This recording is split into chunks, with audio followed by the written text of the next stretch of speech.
Mga balitang nakalap ng inyong mga tagapagbalitang mandirigma mula sa Luzon, sa Visayas at sa Mindanao. 24 oras na laging handang magtanggol sa buong kapuluan. Ito ang Balitang Mandirigma, the Philippine Marine Corps Virtual News Program. Sa ulo ng mga balita, Philippine Marine Corps may bagong Deputy Commandant. Marine Officer Basic Course Class 46 nagtapos sa Marine Officers Training.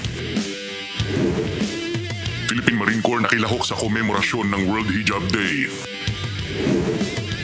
First Marine Brigade nagdiwang ng ika-49 na anibersaryo. Memorandum of Agreement sa pagitan ng Joint Task Force Tawi-Tawi at kanyang stakeholder nilagdaan. Mga Marine sa Palawan nakilahok sa isang amphibious operation exercise ng Western Command. 4th Marine Brigade pinasinayaan ang bagong military park. 5 miyembro ng Abu Sayyaf Group kusang sumuko sa Marine Battalion Landing Team 11. Ito ang Balitang Mandirigma, ang inyong tagapagbalitang mandirigma 2nd Lieutenant Francis Gonzales, Philippine Navy Marines. Magandang araw, Luzon, Visayas at Mindanao. Mula sa tahanan ng The Most Ready Force, ang Philippine Marine Corps.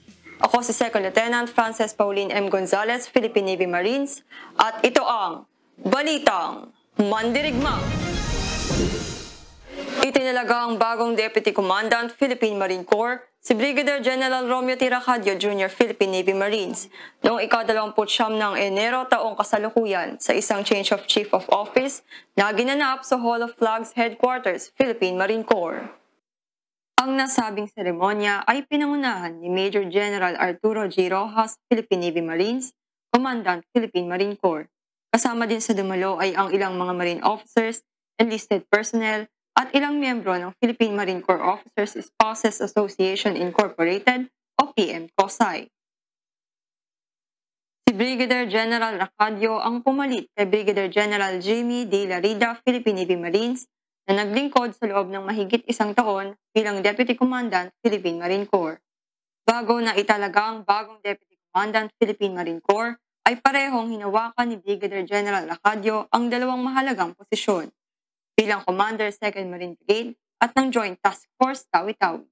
Samantala, si Brigadier General Larida naman ang itinalagang bagong Commander Joint Task Force NCR pagkatapos niyang lisanin ang opisina ng Deputy Commandant Philippine Marine Corps. Sa kanyang naging talumpati, pinaabot ni Major General Rojas ang kanyang pagbati sa dalawang magigiting na general. Ang tungkulin ng opisina ng Deputy Commandant Philippine Marine Corps ay ang pagiging pangunahing katulong ng Commandant Philippine Marine Corps pagdating sa mga decision-making sa pagpapatupad ng mga tungkulin ng Philippine Marine Corps. Nakilahok ang mga tropa ng Philippine Marine Corps na nagmula sa unit ng Marine Security and Escort Group o MSEG sa ginanap na komemorasyon ng World Hijab Day sa Lapu-Lapu Grandstand, Camp Emilio Aguinaldo, Quezon City noong unang araw ng Pebrero taong kasalukuyan. Bilang panauhing pandangal ng nasabing selebrasyon, pinabatid ni Senator Robin Hood Padilla ang kanyang pasasalamat sa Armed Forces of the Philippines sa patuloy nitong pagsuporta, pagrespeto, disiplina at pagiging ehemplo sa mga Pilipino sa pagkamit ng kapayapaan. Nung marami since nakita ko yung mga hijabi troopers, doon na po pumasok sa puso ko at kaluluwa ko na iba na ang Armed Forces of the Philippines. Yung mga kwento ng mga panahon ng mga nakalipas na nabura lahat. Nabura lahat sa mga mata ko na sa na-witness ko sapagkat yung pagbibigay ng paggalang sa pananampalataya at pakikiisa sa pananampalataya ng isang tao, yun ang pinakamataas na antas ng pagkatao na pwede natin makuha dito sa bayan natin at sa buong mundo. Matagumpay na natapos ng ating mga aspiring Marine officers ang 5 buwang pagsabak sa training ng Marine Officer Basic Course Class 46. Isinagawa ang kanilang graduation ceremony nito lamang ika-31 ng Enero taong kasalukuyan na ginanap sa Philippine Navy Officers Clubhouse, Marine Barracks, Eduardo Brown, Fort Bonifacio, Taguig City. Kung saan si Major General Arturo G. Rojas, Commandant Philippine Marine Corps, ang tumayong presiding officer. Binati at pinasalamatan ng komandant ang mga nagsipagtapos na estudyante sa kanilang dedikasyon at kagustuhang mapabilang sa hanay ng Philippine Marine Corps. Class 46, your journey marked by rigorous training and notable achievements reflects the high standards and values of the Marine Corps. Samantala, si Second Lieutenant John Chris A. Galusmo, Philippine Navy Marines, ang nakatanggap ng Commandant's Plaque bilang top 1 mula sa 38 na estudyante. Ang mga nagsipagtapos na bagong Second Lieutenants ay magre-report sa mga Marine units upang simulan ang kanilang mga trabaho bilang mga Marine officers. Dumako naman tayo sa mga balita ng ating mga mandirigma sa iba't ibang bahagi ng ating bansa. First Marine Brigade, nagdiwang ng ika-49 na anibersaryo. Pakinggan natin ang balitang yan mula kay Corporal Chris Ivan Solmerano. Masayang ipinagdiwang ng mga tropang Marines ng 1st Marine Brigade ang kanilang ika-49 na anibersaryo nito lamang ika-29 ng Enero na ginanap sa Camp Iranon, Barrera, Maguindanao del Norte. Ang nasabing pagdiriwang ay dinaluhan ni Lieutenant General Juancho M. Saban, AFP retired, ang dating commandant ng Philippine Marine Corps at siya ring nakasalukuyang presidente ng Philippine Marine Corps Foundation Incorporated. Dumalaw din sa nasabing pagdiriwang ang ilang matataas na opisyal ng Bangsamoro Autonomous Region in Muslim Mindanao o BARM, local government units ng Maguindanao del Norte, civil society organizations, mga reservists at iba pang partner stakeholders.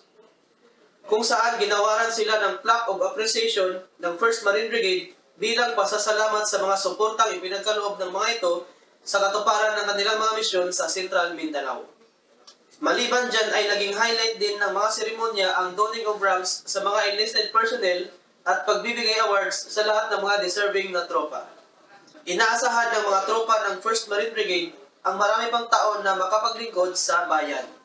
Para sa balita mula sa Barrera, Maguindanao del Norte, ako si Corporal Chris Ivan Solmerano, Philippine Navy Marines, nag-uulat para sa Balitang Mandirigma. Memorandum of Agreement sa pagitan ng Joint Task Force Tawi-Tawi at kanyang stakeholder, nilagdaan. Ang buong detalye ng balitang yan ihahatid sa atin ni Corporal Jodenry Abragan. Nilagdaan kamakailan ng isang Memorandum of Agreement sa pagitan ng Joint Task Force Tawi-Tawi at Midilab Diagnostic Center and Multi-Specialty Clinic. Nangyari ang nasabing aktibidad noong ika-27 ng Enero, taong kasalukuyan sa Bungaw, Tawi-Tawi. Ang Midilab Diagnostic Center and Multi-Specialty Clinic ay isang private medical service provider sa Bungaw na pagmamayari ni Dr. Vin Asri Susulan. Kabilang sa mga pangunahing serbisyong kanilang ipinibigay ay ang pag-i-examine gaya ng complete blood count, urinalysis, fecalysis, X-ray, 12-lead ECG, drug test, blood sugar, physical examination services, at iba pang health services. Labis naman itong ikinatuwa ng mga tropang Marines sapagkat malaki umano itong tulong sa kanila. Ang nakasaad sa Memorandum of Agreement ay ang 10% discount sa lahat ng membro ng Joint Task Force Tawi-Tawi sa tuwing sila ay magpapacheck up sa nasabing clinic. Para sa balita mula sa Tawi-Tawi, ako si Corporal Jodenry Abragan, Philippine Navy Marines, nag-uulat para sa balita Mandirigma. Mga Marines sa Palawan, nakilahok sa isang amphibious operation exercise ng Western Command. Alamin natin ang buong detalye ng balitang yan mula kay Private First Class Larry Soriano. Matagumpay na nagtapos ng kauna-unahang amphibious operation exercise ng mga Marines noong ika-29 ng Enero taong kasalukuyan na ginanap sa Rita Island, Palawan. Ito ay sa pakikipagkolaborasyon ng Joint Task Force Peacock at Joint Task Force West na parehong operational control ng Western Command. Kabilang sa isinagawang training ay ang Beach Landing Site Surveys kasama ang Marine Battalion Landing Team 9 at BRP Davao del Sur o LD-602. Ang pagsasanay na ito ay nagpapakita ng pagkakaisa ng Fleet Marine Forces sa Palawan laban sa anumang banta ng seguridad. Ang pagsasanay na ito ay nagpapakita ng pagkakaisa ng Fleet Marine Forces sa Palawan laban sa anumang banta ng seguridad. Para sa balita mula sa Palawan, ako si Private First Class Larry Soriano, Philippine Navy Marines, nag-uulat para sa Balitang Mandirigma. 4th Marine Brigade, pinasinayaan ang bagong military park. Sinaksihan niya ng ating tagapagbalitang Mandirigma, Corporal MJ Hayahay. Andito tayo sa headquarters ng 4th Marine Brigade kung saan ating matutunghayan ang inaugurasyon ng kanilang military park. Pinangunahan nila Lieutenant General Fernel G. Buca, Philippine Air Force, Commander Northern Luzon Command, at ni Major General Arturo J. Rojas, Commandant Philippine Marine Corps ang nasabing seremonya. Isang blessings mula sa pari at isang ribbon cutting ang unang naganap bilang hudyat ng formal na pagbubukas ng Military Park Capi Buhedor ng 4th Marine Brigade.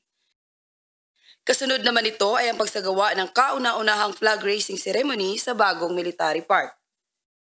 Kasama din sa kaganapan ay ang wreath-laying ceremony na isinagawa sa monumento ng Military Park na tinatawag na Banwar Iti Amyanan na ang ibig sabihin ay mga bayaning sundalo ng Norte, kung saan isa-isang nag-alay ng bulaklak ang lahat ng mga personalidad na siyang dahilan upang maisakatuparan ang pagpapatayo ng nasabing Military Park, gaya ng Project Management Team, mga pioneering ng 4th Marine Brigade, mga retirees, law enforcement agencies, Marine Corps staff, Commander Naval Forces Northern Luzon, at ang huling nag-alay ng bulaklak ay ang Commander Northern Luzon Command at ang Commandant Philippine Marine Corps.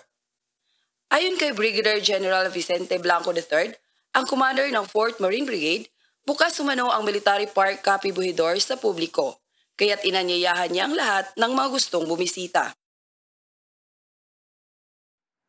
Mula dito sa Camp Capi Buhedor, Burgos, Ilocos Norte, ako si Corporal MJ Hayahay, Philippine Navy Marines, nag-uulat para sa Balitang Mandirigma. 5 miyembro ng Abu Sayyaf Group sumuko sa Marine Battalion Landing Team 11. Alamin natin ang buong detalye ng balitang yan mula kay Corporal Nino Cordova.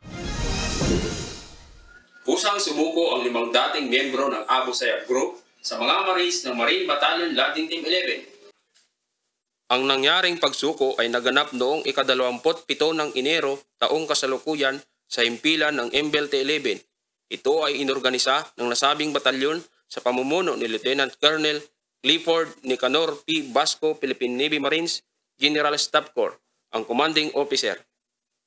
Ang sumuko miyembro ng Abu Sayyaf Group ay iniharap kay Colonel Randolph P. Rojas Infantry, MNSA, Philippine Army, ang commander ng Joint Task Force Zamboanga. Kasabay ng kanilang pagsuko ay ang pagsuko din ng kanilang mga armas. Naging matagumpay ang nasabing pagsuko sa pakikipagtulungan ng ibang ahensya ng gobyerno. Ang mga sumukong Abu Sayyaf members ay inaasahang makatanggap ng mga tulong sa ilalim ng programa ng gobyerno para sa mga rebel returnees. Ang kaganapang ito ay isang patunay sa patuloy na pagsisikap ng pamahalaan na isulong ang kapayapaan at seguridad ng bansa. Para sa balita sa Zamboanga City, ako si Corporal Nino Cordova, nag-uulat para sa Balitang Mandirigma. Ngayong linggo, ating gunitain ang ating mga bayaning Marines na nag-alay ng kanilang buhay para lamang sa sinumpaang tungkulin sa bayan. Second Lieutenant Eliseo S. Lagare Jr., Sergeant Dominador P. Yanes, Corporal Vigilio M. Nitura, Corporal Benito T. Mojica, Private First Class Rodolfo T. Ronquillo, Private First Class Bonifacio G. Mayugba, Private First Class Ruben S. Pantig, Private First Class Prudencio B. Pagaduan Jr., Private First Class Noel L. Frial, Private First Class Maximo A. Agasid, at Private First Class Carmelo B. Neñera.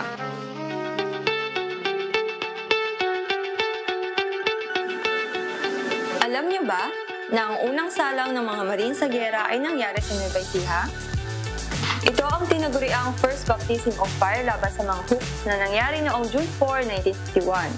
Simula noon, hindi na iniwan ng mga Marines ang combat zone at sila ay dineploy sa iba't ibang bahagi ng bansa kung saan kinakailangan ang kanilang serbisyo. At yan ang mga balita mula sa The Most Ready Force, ang Philippine Marine Corps. Sa ngalan ng karangalan, katungkulan at kabayanihan. Muli, ako si Second Lieutenant Frances Pauline M. Gonzalez, Philippine Navy Marines, at ito ang Balitang Mandirigma!